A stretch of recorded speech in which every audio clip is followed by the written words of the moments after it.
In the frozen breath of prehistory, before words, before history, humanity was nothing but hunger wrapped in flesh. A single spark, fire, would turn fragile wanderers into the architects of worlds. Across ice, deserts, oceans, and finally the cold vacuum of space, that same fire would change shape, but never die.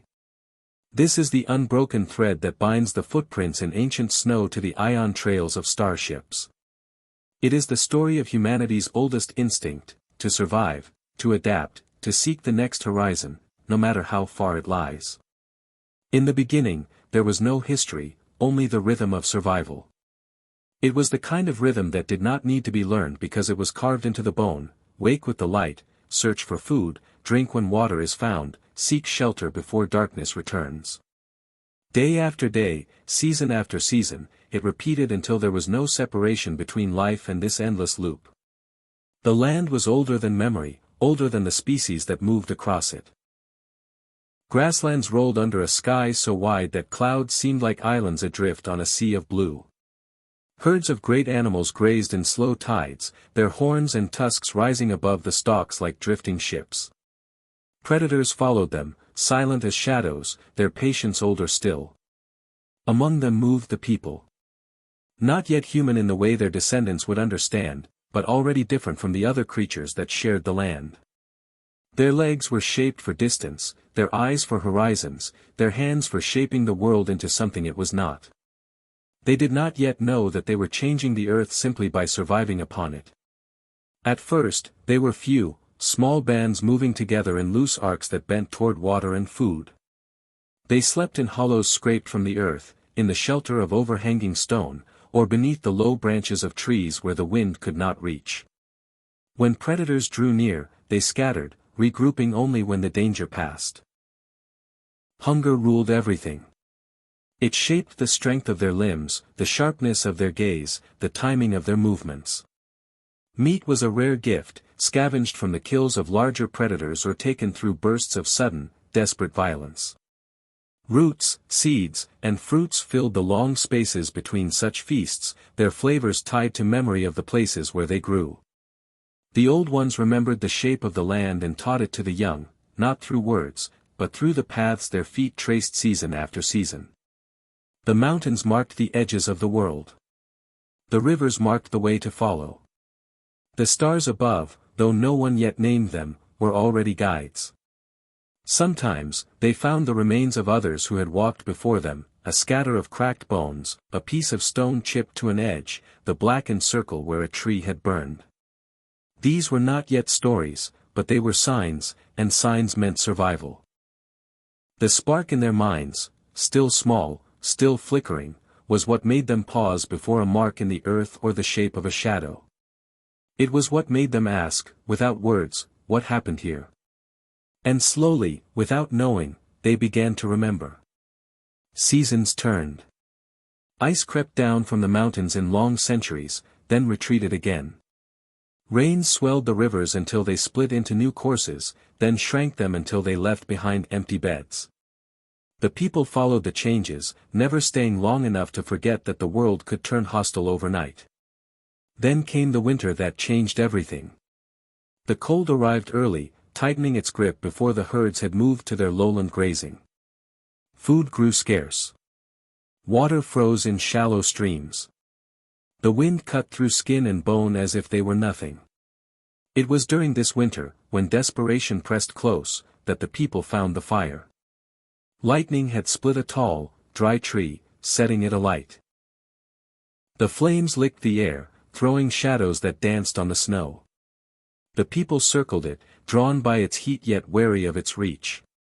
The air was thick with the scent of smoke and resin, the crackle of the burning wood louder than their own movements.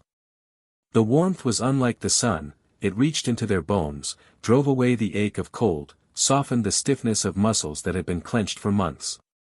They did not know yet how to summon it, but they knew enough to stay close. When the fire began to weaken, they fed it with fallen branches, learning by accident what would catch and what would smother. They carried glowing embers in hollowed bark, coaxing them to life when the flames threatened to vanish.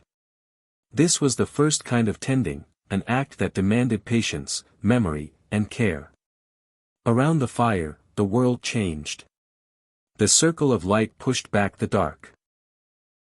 Eyes that had once scanned for predators now rested on one another, on the tools they shaped, on the bones they split for marrow. The cold no longer owned the night entirely. In the seasons that followed, the fire became part of them. It roasted meat, hardened the tips of spears, dried the hides that wrapped their bodies.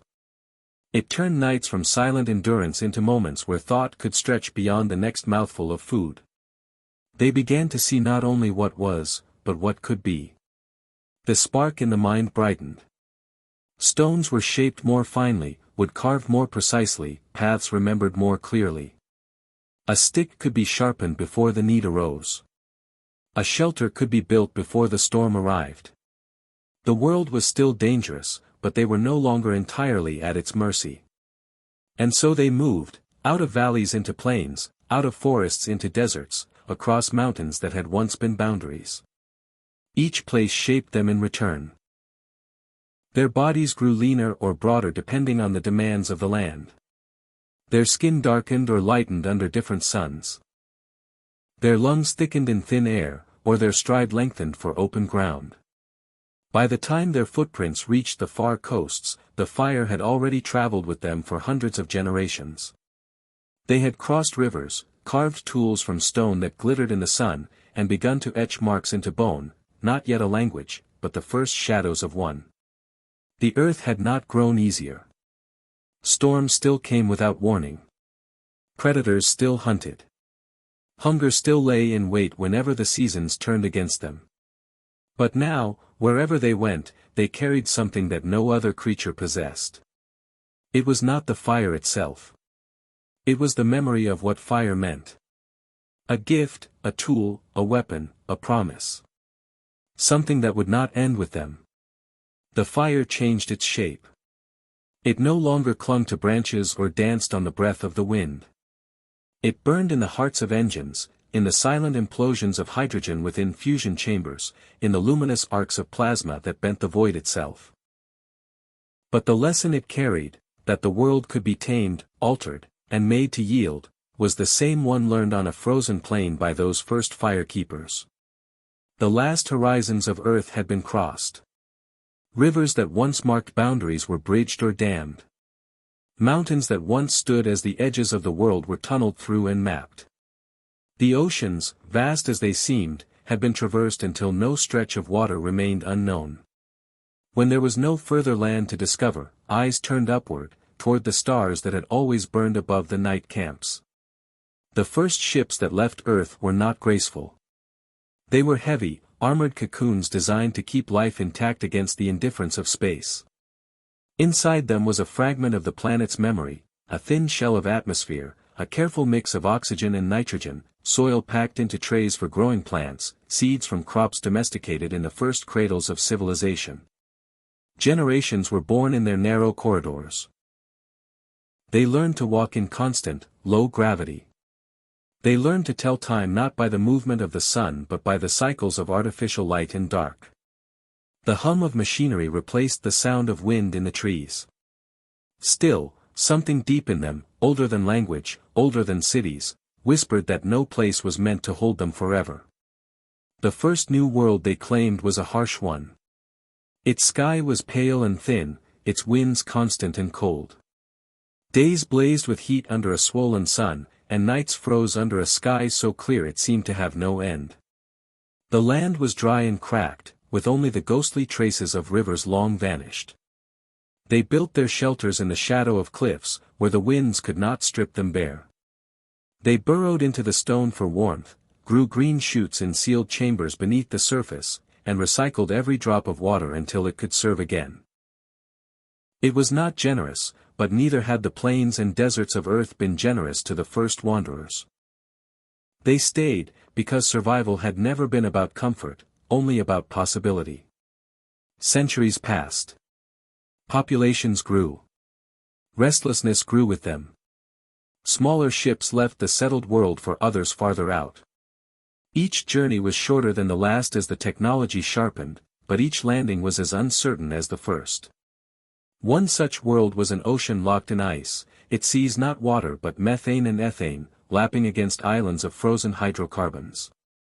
The air was toxic, heavy with compounds that could choke a human in a single breath. And yet the seas were rich with chemical building blocks, a laboratory for the possibility of alien life. Here, survival meant armor against the cold, oxygen drawn from frozen air, food coaxed from microorganisms that had never seen a sun. The shelters were built beneath the ice, anchored against the tides. The storms above were endless, but below, the dim glow of lamps turned the darkness into something that felt almost familiar. They stayed for generations, adapting in ways both seen and unseen. Muscles grew denser to carry the weight of suits. Eyes adjusted to the spectrum of artificial light. Skin altered subtly under alien suns. And through all of it, the rhythm endured: prepare before the hunger comes, build before the storm arrives, move before the land gives out. World followed world. Some were green and forgiving, with alien forests that swayed in strange winds. Others were lifeless but rich in minerals, their mountains glittering with metals no human eye had seen before. Some settlements lasted for centuries, others were abandoned after a single harvest failed. But the movement never ceased. Earth became a place of memory more than reality. Its rivers, mountains, and skies were spoken of the way the first fire keepers might have spoken of a great hunt or a long migration, as something that mattered, even if it could not be touched again. In some colonies, a handful of soil from Earth was kept in a glass vessel. In others, recordings of waves against an Earth shore were played once each year.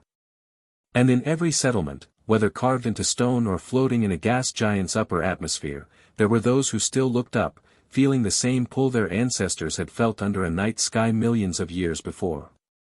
It was at the edge of a dying star system that they found the place that most echoed the beginning. The planet was wrapped in storms the color of deep water, its surface hidden beneath roiling clouds. Long-range scans showed jagged continents and no oceans. The storms were violent, constant, and laced with lightning. But the surface fractures glowed faintly from within. They descended. The air was thick with dust and static, charged with an electric tang that made skin prickle. The ground was broken into great canyons, the stone sharp as glass. From the depths of these canyons came steady breaths of heat. Geothermal vents glowing with a dull red light. Here they built their shelters, clustering them close to the vents for warmth. They reinforced walls against the storms, planted crops in insulated chambers, and stored food for the lean seasons. At night, they gathered around the vent light as their ancestors had gathered around the first flames, the glow painting their faces in shades of gold and red. It was not intentional, but it was inevitable. The rhythm was the same as it had always been. Find the heat. Hold it. Work in its light. Pass the memory forward. One day, they would leave this place as they had left all others. The horizon would open again, and the fire, whatever form it took, would go with them. The first spark from a lightning-struck tree had traveled through hundreds of thousands of years, across deserts, mountains, oceans, and finally the cold vacuum between stars. The fire burned on. It always would. Don't forget to like, comment, and subscribe the channel for more epic sci-fi stories.